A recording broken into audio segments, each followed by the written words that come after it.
AI in battery management has the potential to revolutionize energy storage systems, especially with the growth of electric vehicles and renewable energy integration. AI can predict the health of batteries by analyzing data such as charge cycles, temperature, and usage patterns. This allows for early detection of potential issues, like degradation or overcharging, helping to extend battery life.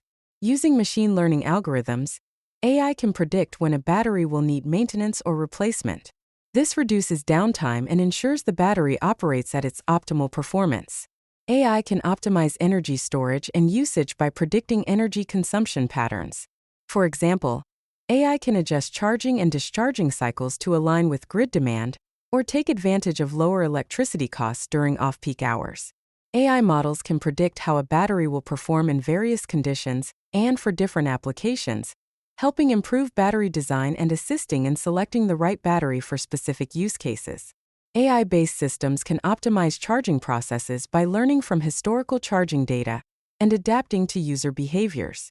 These systems can also prevent overcharging and overheating, which are critical for battery safety. AI can quickly identify faults or anomalies in battery systems, reducing the risk of failures. It uses data analytics to find patterns and potential issues in battery management systems. AI helps in managing the entire life cycle of a battery, from manufacturing to end of life. By tracking key parameters, AI can maximize the battery's usable life and even assist with the recycling process once it's no longer viable for its original application. Incorporating AI into battery management systems can significantly improve efficiency, safety, and sustainability, driving advancements in various industries such as electric vehicles, renewable energy, and consumer electronics.